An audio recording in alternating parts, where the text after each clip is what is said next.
The mirror in the high school bathroom had seen worse, but probably not much. I stood there during lunch, washing paint off my hands, trying not to look at my reflection too long.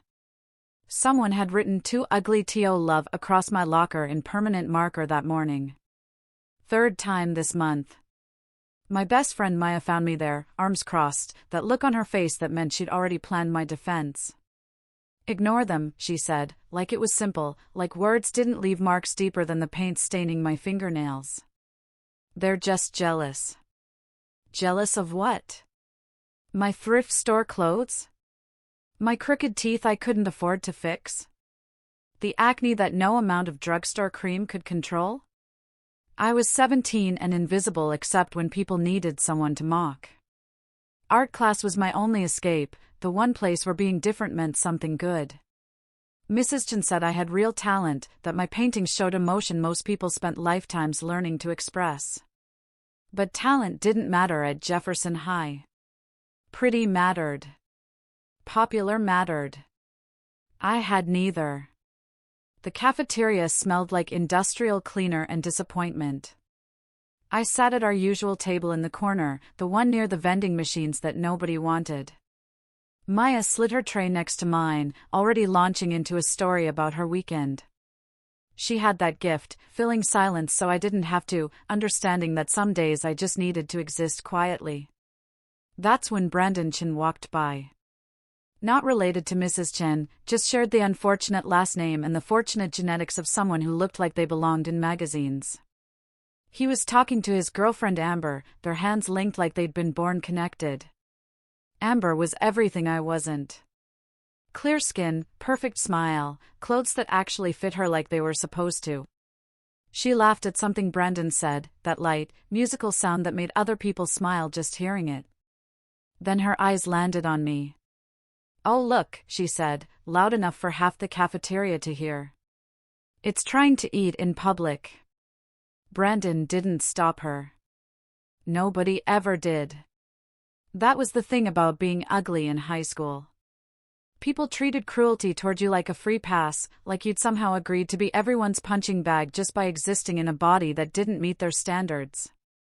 Maya stood up fast, her chair scraping loud against the floor. "Say that again," she challenged, voice steady and dangerous. Amber just smiled, that perfect smile that probably got her out of detention and into prom court. "It's not my fault she's sensitive. Maybe if she tried a little harder with her appearance, maybe if you tried a little harder with your personality," Maya cut in. A few people nearby laughed, but most just watched, waiting to see which way this would go. Brandon finally pulled Amber away, murmuring something about not being worth it. I wasn't sure if he meant me or the confrontation. Probably me. Maya sat back down, shaking slightly, that rage adrenaline mix I recognized from every time she'd defended me. "One day," she said quietly, "they're going to realize what they missed." I wanted to believe her. But one day felt very far away from the bathroom mirror and the locker graffiti and the cafeteria silence that felt louder than any insult. That afternoon, I stayed late in the art room, painting until my fingers cramped. Mrs. Chen found me there at 5, the janitor already making his rounds. "You're still here," Mrs. Chen observed, setting her bag down to look at my canvas. I'd been working on a self-portrait, except it wasn't really me. It was the version of me I saw in my head, the one without acne scars or crooked features, the one who could walk through school without feeling like an apology. "It's beautiful," she said, "but it's not honest." I looked at the painting, at the smooth skin and symmetrical features I'd given myself. Honest isn't pretty. Honest is powerful. She pulled out her phone, scrolling through something before turning it toward me. An application for the Summer Arts Intensive in Los Angeles, a program that took 50 students nationwide for 6 weeks of mentorship, portfolio building, and industry connections. "The application deadline is Friday," Mrs. Chen said. "I think you should apply." I laughed, short and bitter. They want talented people, they want honest artists. Real ones. People who have something to say beyond technical skill. She pressed the phone into my hand. "At least think about it." That night, I sat at my desk looking at the application. It required 3 pieces, an essay, and a video introduction. The video part made my stomach hurt. Putting my face out there, letting strangers judge me before they ever saw my work. But Mrs. Chen's words stuck. Honest is powerful. What if I painted the truth instead of the fantasy? What if I showed them exactly what it felt like to be the ugly girl everyone overlooked? I worked for 3 days straight, barely sleeping, missing school on Thursday because I couldn't stop. The first painting showed my locker with the graffiti, the words bleeding down like wounds. The second showed the cafeteria from my perspective, everyone's faces turned away except for one set of eyes in the mirror's reflection, mine, watching everything. The third painting was my face, exactly as it was, acne and asymmetry and all, but surrounded by the words people had called me, the insults floating like smoke, becoming part of the composition. For the essay, I wrote about invisibility. About being a ghost in your own life because your face didn't match what people wanted to see. About finding worth in creation when the world said you had none. The video was hardest. I sat in front of my laptop for an hour before finally pressing record. My name is Sophie Martinez, I said, voice shaking slightly. And I'm not pretty. But I'm here anyway. I submitted the application at 11:58 on Friday night, 2 minutes before deadline. Then I closed my laptop and tried not to think about it, tried not to imagine the panel of judges seeing my face and immediately deleting my file. Maya called Saturday morning, excited about some party Brandon was throwing. We should crash it, she suggested. Show them you don't care. But I did care. That was the problem. I cared about every whisper, every laugh, every moment of being treated like something less than human. Going to Brandon's party would just give them another opportunity to remind me of my place. I have to work on my portfolio, I lied. Big project due Monday. Maya knew I was lying but didn't push. That was the thing about real friendship. She understood when I needed space, when the world felt too sharp and I needed to hide in my room with my paintings and pretend for a while that beauty wasn't everything. 3 weeks later, I got the email. I was in the kitchen making toast when my phone buzzed, and I almost deleted it thinking it was spam. Congratulations, Sophie Martinez. We are pleased to offer you a position in this year's Summer Arts Intensive. I read it 4 times before the words actually registered. They'd accepted me. Out of thousands of applicants, they'd chosen my work, my essay, my face that launched 1,000 insults. They saw something worth teaching. Maya screamed when I told her, actual screaming that made her mom come running. Mrs. Chen cried a little, the proud teacher tears that made my chest hurt in a good way. My parents were confused but supportive, still not quite understanding how painting could be a real career but happy I'd won something. But telling everyone at school felt different. Dangerous, somehow. Like admitting I'd tried for something big and succeeded would just paint a bigger target on my back. I told Maya not to mention it, kept it quiet, just another secret I carried through the hallways. Amber found out anyway. Someone's mom knew Mrs. Chen, and information spread like fire in small towns. She cornered me by my locker on a Tuesday, that smile sharp as broken glass. Heard you're going to art camp in LA, she said sweetly. That's so cute. Brendan's spending his summer interning at his dad's law firm. Real career stuff, you know? I didn't take the bait. Just opened my locker, grabbed my books, tried to leave. She blocked my path, still smiling. You know what they say about art school, right? It's where people go when they're not smart enough for real college. Or pretty enough to do anything else. Something in me cracked. Not broke, just shifted, like a door opening that I'd kept locked for years. You know what they say about people who peak in high school? I replied quietly. They spend the rest of their lives wishing they could go back. Her smile faltered. Just for a second, but I saw it, that flicker of uncertainty. Then Brandon appeared, wrapping his arm around her waist, and the moment passed. But I felt different walking away. Stronger, maybe. Or just tired of being small. The summer program started June 15th. I flew to Los Angeles alone, my first time on a plane, my stomach doing flips the entire way. The campus was beautiful, art studios with huge windows, dorm rooms that actually felt like rooms instead of cells, 50 other students who looked at me and saw another artist instead of another target. My roommate was a girl named Jessica from Seattle, tall and confident with blue streaks in her hair. She took one look at my paintings and whistled low. "These are intense," she said, studying the self-portrait with all the floating insults. "Where does this come from?" I almost told her everything. Almost explained about Amber and Brandon and the locker graffiti. But instead I just said, high school. She nodded like she understood, and maybe she did. The first week was overwhelming. Classes from 9 to 5, then studio time until midnight, learning techniques I'd never heard of, pushing my skills further than I'd thought possible. Our instructor was a woman named Maria Santos, an actual working artist whose paintings sold for thousands of dollars in galleries I'd only read about. She was tough, critical in ways that stung but helped, never letting us hide behind excuses or self-pity. "Art is vulnerability," she told us on day 3. "If you're not scared to show it, you're not going deep enough." That night, I started a new series. Not about being ugly, but about transformation. About the space between who you are and who people think you are.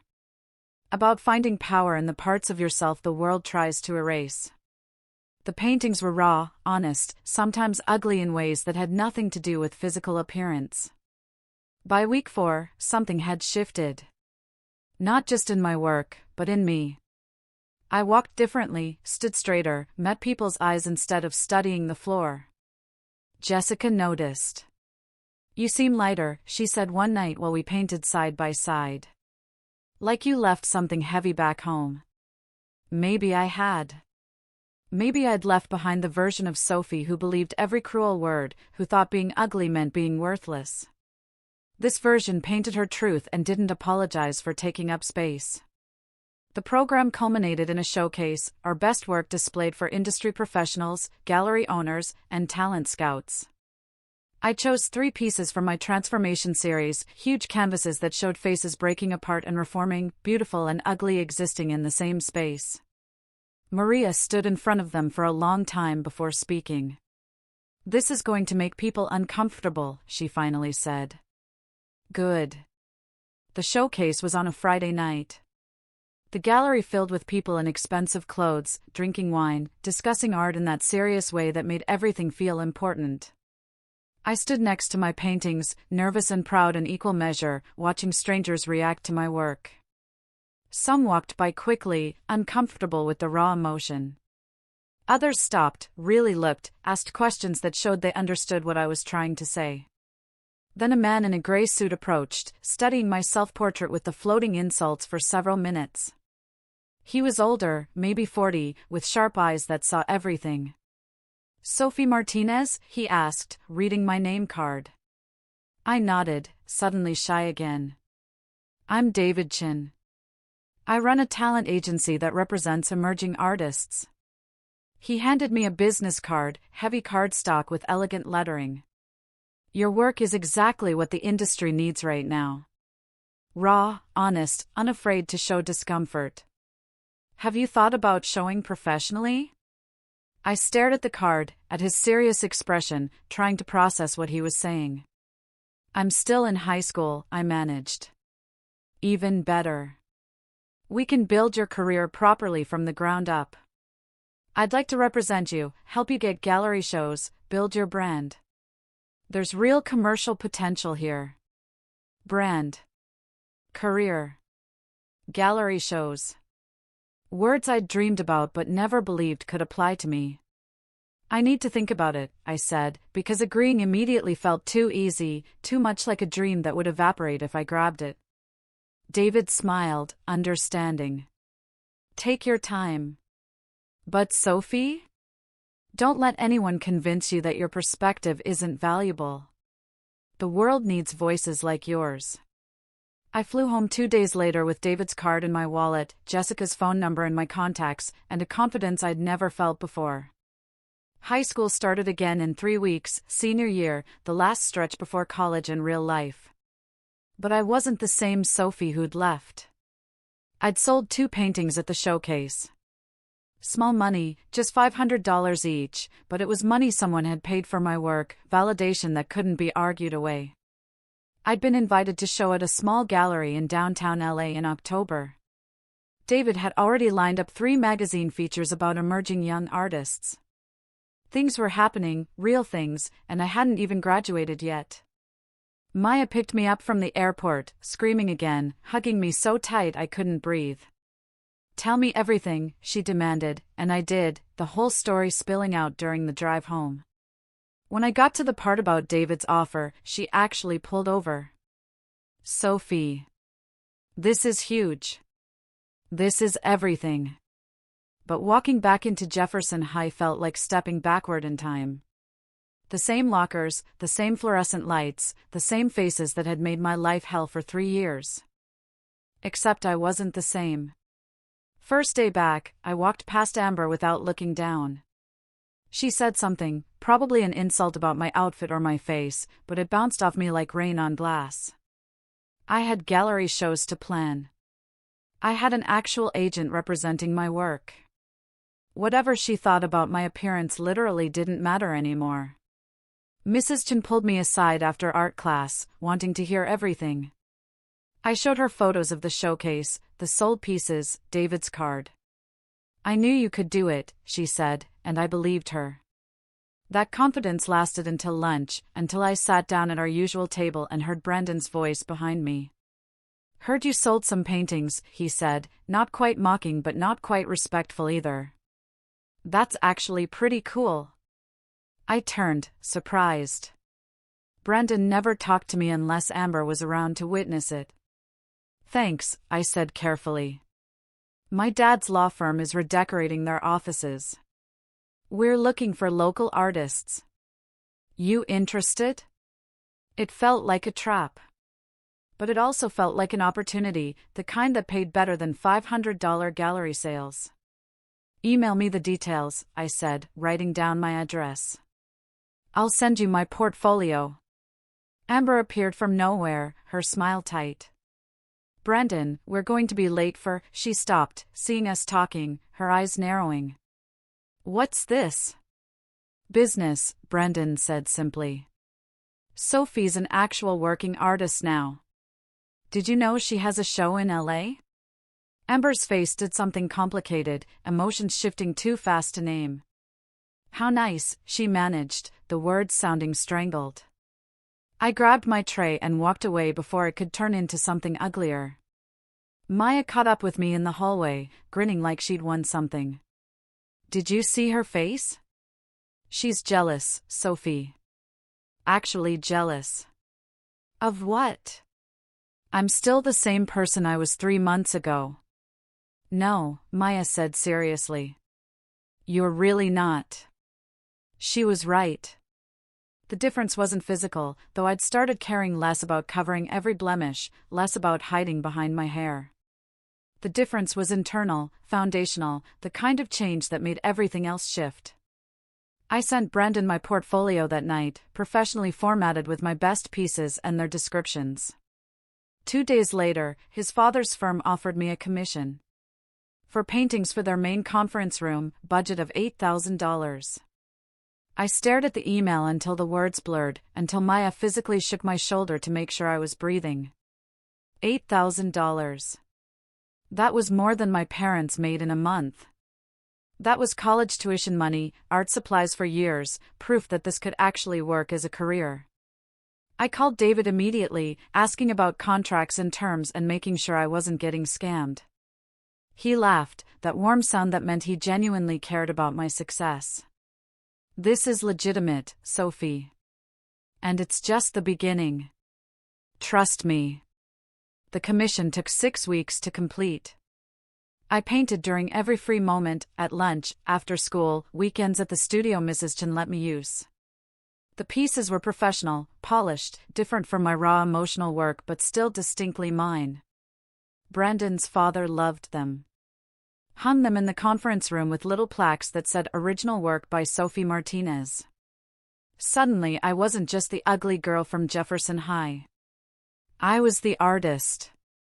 The one with gallery shows and professional commissions and an actual career starting before graduation. College applications that fall felt different. I wasn't begging schools to see my potential anymore. I was showing them my resume, my sold pieces, my upcoming shows. Rhode Island School of Design sent an acceptance letter in November with a full scholarship. So did Pratt. And Cooper Union. And California Institute of the Arts. Schools I'd dreamed about but never thought would want someone like me were competing for my enrollment. Maya threw me a celebration dinner, inviting Mrs. Chen and her parents and mine. We ate pizza and laughed about how far we'd come, how much had changed since that bathroom mirror and the locker graffiti. You did this, Maya said, raising her soda can in a toast. You took all that pain and made something beautiful. But it wasn't just beautiful. It was honest. That's what made it powerful. The LA Gallery show in October sold out. Every piece went to collectors or museums, prices ranging from $2,000 to $8,000. David called it a breakthrough moment, said galleries in New York were already asking about me. 17 years old, and I had people asking about my work. Teen Vogue ran a feature in December. Young Artist Transforms Pain into Power, Sophie Martinez's journey from bullied teen to rising art star. They interviewed me, took photos, asked about my inspiration. I told them the truth. About being called ugly, about the locker, about Amber and Brandon and every person who'd made me feel worthless. The article went viral. Suddenly I had Instagram followers, interview requests, other kids messaging me about their own experiences with bullying and insecurity. The comments section was split. Some people celebrated the story, said it gave them hope. Others said I was playing victim, using my appearance for sympathy points, that real artists didn't need sob stories. Those comments stung less than they would have a year ago. I'd learned that people's cruelty said more about them than it did about me. Brandon reached out in January, asking to meet for coffee. I almost said no, but curiosity won. We met at the Starbucks near school, awkward at first, neither of us quite sure what to say. I read your Teen Vogue interview, he finally said. The stuff about Amber and me. That day in the cafeteria. I sipped my coffee, waiting. I should have stopped her. Should have stopped it all. I knew it was wrong, but it was easier to go along, I finished for him. He nodded, looking miserable. I'm sorry, Sophie. Really sorry. You didn't deserve any of that. The apology felt genuine, but also incomplete, like trying to heal a deep cut with a Band-Aid. Still, it mattered. Growth mattered. People changing mattered. Thank you, I said simply. That means something. We talked for an hour after that, about college plans and future goals and how different everything would be in a year. Brandon was going to UCLA for pre-law, following his father's path. He seemed less excited about it than I would have expected. What about what you want? I asked. He looked surprised, like nobody had asked him that before. I don't know. I've never really thought about it. That felt sad somehow, having your whole life mapped out without considering if it was actually what you wanted. My path was uncertain, risky, could fail spectacularly at any moment. But it was mine. I chose it. Graduation came in June. I wore my cap and gown and walked across the stage to collect my diploma, and when they called my name, people actually cheered. Not pity applause, not mockery. Real recognition. Mrs. Chen was crying again in the audience. Maya stood up whooping like I'd won an Olympic medal. My parents looked proud and confused in equal measure, still not quite understanding how painting had become a real career. The after-party was at someone's house, one of those end-of-year things everyone attended regardless of social circles. I almost didn't go, but Maya insisted, said I needed to celebrate properly. Amber was there with Brandon, though they'd broken up and gotten back together twice since January. She looked different somehow, smaller, like the power she'd held over everyone had faded. She approached me near the end of the night, liquid courage probably helping. "Can we talk?" she asked, voice quieter than I'd ever heard it. We stepped outside onto the back porch, party noise muffled behind us. "I saw your show online," Amber said, not meeting my eyes. "The gallery photos. Your work is really good, Sophie." "Thank you. I was jealous of you. Back then, all the time, actually. You had this thing, this purpose, and I was just pretty. That was all I had." I hadn't expected honesty. Part of me wanted to stay angry, to hold on to the hurt she'd caused like armor. But anger was exhausting, and I was tired of carrying it. "Being pretty isn't nothing," I said carefully. "But it's not everything either. You could have been kind and pretty. That was always an option." She nodded, tears starting. "I know. I messed up. I was cruel, and you didn't deserve it, and I'm sorry." We stood there in uncomfortable silence, two girls who'd spent years as enemies, trying to find some way to end it that felt honest. "I forgive you," I finally said, because holding grudges felt like drinking poison and expecting the other person to die. Summer after graduation was busy. I moved to New York for a residency program at the Art Students League, living in a tiny apartment with two other artists, spending 14-hour days in the studio. David lined up 3 more gallery shows, one in Miami, one in Chicago, one in San Francisco. My work evolved, became more complex, layered with meaning that went beyond just my personal experience. I painted about identity and worth and the million ways society told people they weren't enough. The work resonated. Sales increased. My social media following hit 100,000. Museums started acquiring pieces for their permanent collections. At 18, I was making more money than my parents, and we had no idea what to do with it. I hired a financial advisor, started saving for a studio space, sent money home so my dad could finally retire. The Miami show opened in August. Huge warehouse space, exposed brick, my paintings covering the walls like a conversation. Critics came, collectors came, and so did regular people who'd followed my journey online, teenagers who saw themselves in the work. One girl, maybe 15, stood in front of my self-portrait for 10 minutes before speaking. "This is how I feel every day," she whispered. That's when I understood what I was building. Not just a career, but a space for people who'd been told they weren't enough.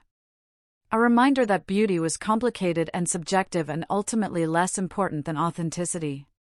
The work mattered because it made people feel less alone.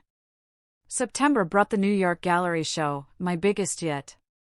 Major art critics, industry professionals, even some celebrities showed up. The work had evolved again, incorporating sculpture and mixed media, pushing boundaries of what constituted a painting. One piece in particular got attention. A mirror surrounded by thousands of handwritten insults, the words overlapping until they became abstract pattern. Viewers could stand in front of it, see themselves reflected back through the cruelty, quite literally putting themselves in the frame. It sold for $50,000 to a private collector. David called it my breakthrough commercial moment, said we were entering a new phase of my career. That fall, my hometown newspaper ran a feature. Local girl makes good, Jefferson High grad becomes rising art star. They interviewed former teachers, classmates, even included quotes from Amber about how proud she was of my success. The irony wasn't lost on anyone.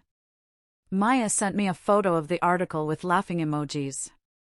"Remember when they called you too ugly to love? Now they're claiming you as hometown hero." The memory felt distant, like something that happened to a different person.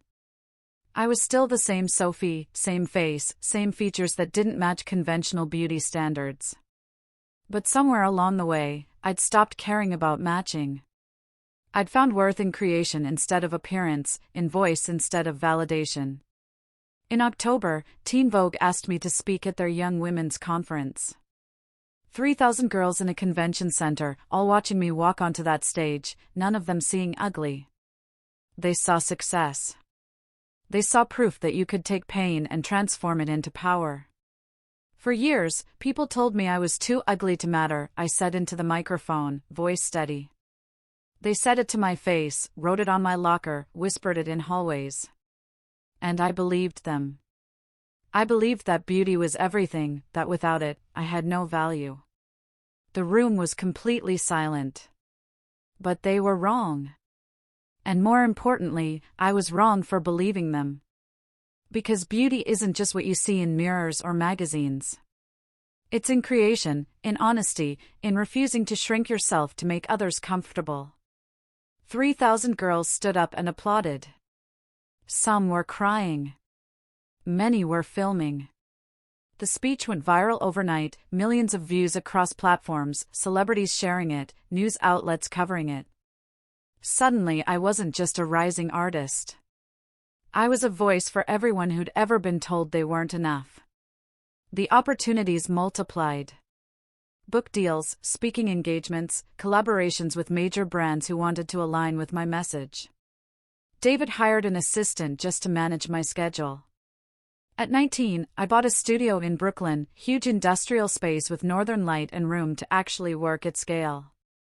I hired 2 assistants of my own, young artists who needed the opportunity I'd been given.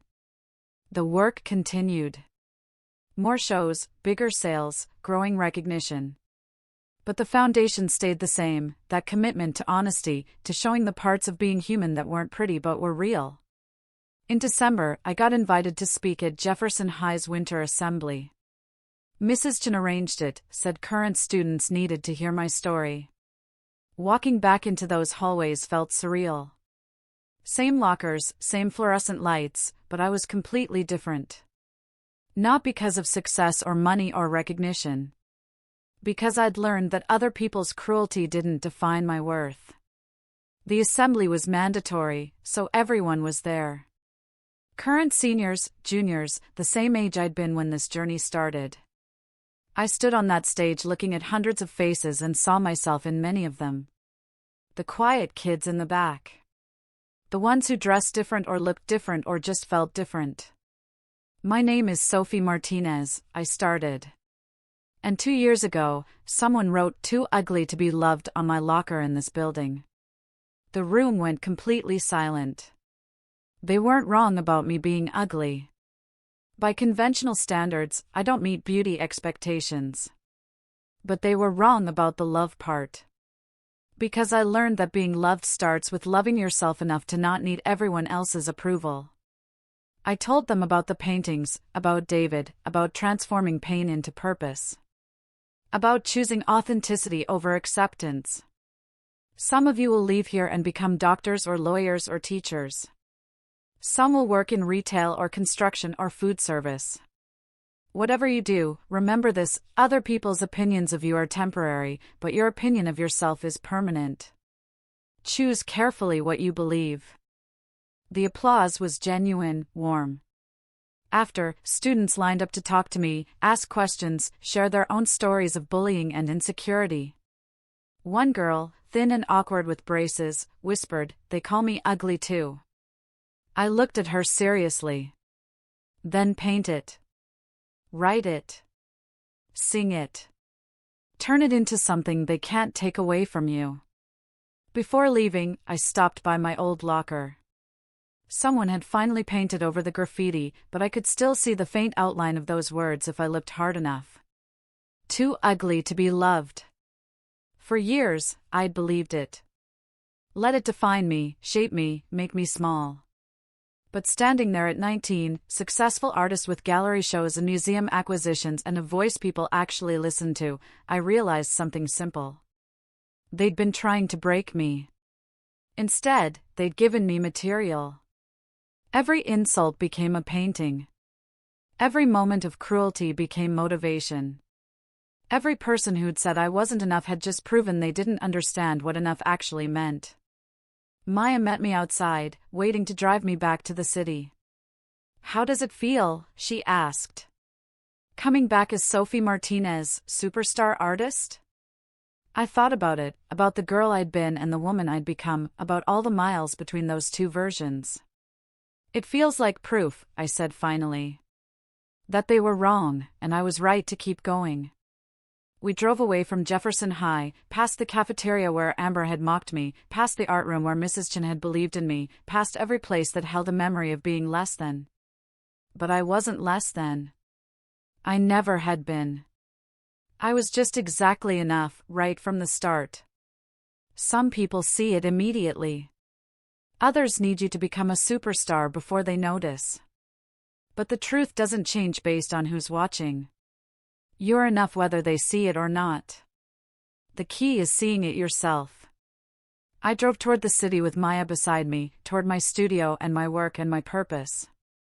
Toward the life I'd built from the ashes of every cruel word and dismissive glance. They called me too ugly to be loved. Until I became a superstar. But the real story? I was always worth loving. I just had to believe it first.